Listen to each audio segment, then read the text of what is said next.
2024 में लोकसभा का चुनाव है और इस चुनाव से पहले तमाम पार्टियां अपने आप को मजबूत कर रही है ताकि किसी भी गठबंधन में उनको शामिल कर लिया जाए। ऐसे में बिहार में दो ऐसी पार्टियां हैं जिनको गठबंधन का हिस्सा नहीं माना जा रहा है। एक तरफ है मुकेश सहनी की पार्टी वीआईपी और दूसरी तरफ है पप्पू यादव की पार्टी जाप।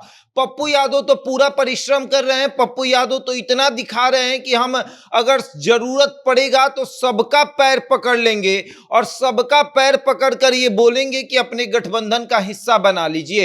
एक तरफ पप्पू यादव चाहते हैं कि उनको इंडिया गठबंधन का हिस्सा माना जाए, दूसरी तरफ मुकेश सहनी ये प्रयास कर रहे हैं कि उनको एनडीए गठबंधन का हिस्सा माना जाए और दोनों के दोनों लगे हुए हैं कि किसी तरीके से उन्हें गठबंधन का हिस्सा मान लिया जाए, लेकिन दोनों को गठबंधन का हिस्सा कोई मानने को तैयार नहीं। वहीं दूसरी तरफ पप्पू यादव लगातार बिहार भ्रमण कर रहे हैं, मुकेश सहनी भी बिहार भ्रमण कर रहे हैं और दोनों ये दिखाने का प्रयास कर रहे हैं कि हमको गठबंधन से बुलावा आ रहा है, लेकिन बात नहीं बन रही इसलिए हम नहीं जा रहे हैं। अब हम आपको बताएंगे कि किस तरीके से ये दोनों मिलकर एक तीसरे फ्रंट की तैयारी कर रहे हैं और उस तीसरे फ्रंट में क्या कुछ होगा। लेकिन उसके पहले नमस्कार, मेरा नाम शशांक पांडे, आप जनता जंक्शन पर मुझे देख रहे हैं, कैमरे के पीछे विशाल खड़े हैं। और अब हम आते हैं तीसरे फ्रंट की बात करते हैं। तीसरा फ्रंट बिहार में बनने को तैयार हो चुका है, बातें लगभग हो चुकी है और इस फ्रंट का नेतृत्व जो है वो पप्पू यादव खुद करेंगे। याद करिए 2020 का चुनाव,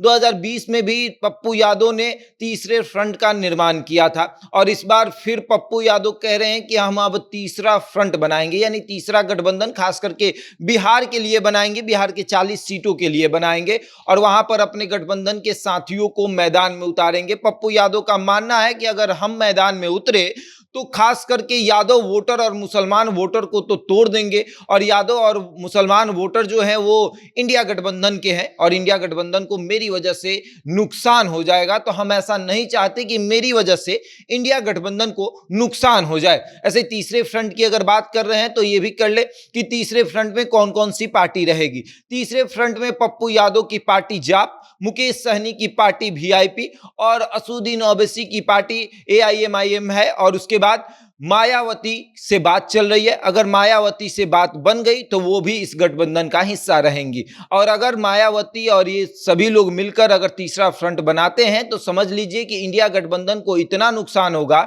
जितना कि वो लोग सोचे भी नहीं होंगे। हमने आपको कुछ दिन पहले ही बताया था कि दलित और मुसलमानों को इग्नोर करके इंडिया गठबंधन बहुत बड़ी मुश्किल जो है वो खड़ा कर रहा है अपने सामने। अगर आप समझे तो एक बहुत बड़ा दीवार खड़ा हो रहा है वोटर और नेता के बीच में, क्योंकि अगर दलित का कोई और प्रत्याशी मैदान में होगा तो वो इंडिया गठबंधन के प्रत्याशी को वोट करने में एक बार जरूर सोचेगा। कई जगहों पर कई लोकसभा ऐसे हैं जहां पर दलितों की संख्या अधिक है, जहां पर मुसलमानों की संख्या अधिक है और ऐसे में अगर वो अपने मैदान में प्रत्याशी को उतारता है तो फिर इंडिया गठबंधन के प्रत्याशी को बहुत दिक्कत होगी। आमतौर पर अगर आप देखें तो इंडिया और एनडीए में सबसे ज्यादा इंडिया को नुकसान होगा। इसका कारण यह है कि इंडिया गठबंधन के प्रत्याशी जो भी होंगे वो दलित मुसलमान अगर होंगे तो तीसरा फ्रंट जो बनेगा वो दलित मुसलमान को ही उतारेगा। और अगर आप देखें तो याद करिए 2020 का चुनाव, चिराग पासवान ने नीतीश कुमार को कितना नुकसान पहुंचाया था। नीतीश कुमार को उन्होंने नुकसान पहुंचा के राजद को फायदा पहुंचा दिया था, क्योंकि जहां जहां से नीतीश कुमार ने अपने उम्मीदवार को उतारा था चिराग पासवान ने वहां वहां अपने उम्मीदवार को उतारे था। और उसी तरीके से अगर इस बार हो तो पप्पू यादव अगर जिद पर उतर गए कि जहां जहां इंडिया गठबंधन का उम्मीदवार मजबूत होगा वहां वहां से हम अपना उम्मीदवार उतारेंगे, तो ऐसे में इंडिया गठबंधन का उम्मीदवार जो है वो कमजोर हो जाएगा। कुछ दिन पहले हमने आपको ये बताया था कि नीतीश कुमार और लालू यादव ये प्रयास कर रहे हैं कि हम वैसी कोई भी गलती ना करें जिससे 10 वोट का भी नुकसान हो। हमने तो 10 वोट की बात की थी, लेकिन यहां पप्पू यादव लाखों वोट नुकसान करने के लिए तैयार है। अगर आप देखें तो पूर्णिया, सहरसा या फिर अगर आप बात करें सुपौल, कटिहार, मधेपुरा, इन तमाम जगहों पर अगर फिर आप इधर आते हैं तो मुजफ्फरपुर, मधुबनी, इन तमाम जगहों पर नुकसान पहुंचाने के लिए मुकेश सहनी और पप्पू यादव तैयार हो चुके हैं। और अगर फिर आप बात करें तो सिवान हो गया, फिर गोपालगंज हो गया, इन जगहों पर असदुद्दीन ओवैसी भी नुकसान पहुंचा सकते हैं। और किशनगंज क्यों आप भूल रहे हैं, किशनगंज तो बहुत बड़ा क्षेत्र है मुसलमानों का, तो वहां भी असदुद्दीन ओवैसी नुकसान पहुंचा सकते हैं। तो ऐसे में अगर आप देखेंगे तो लगभग 10 सीट का जो है वो नुकसान इंडिया गठबंधन को तीसरा फ्रंट पहुंचा सकता है।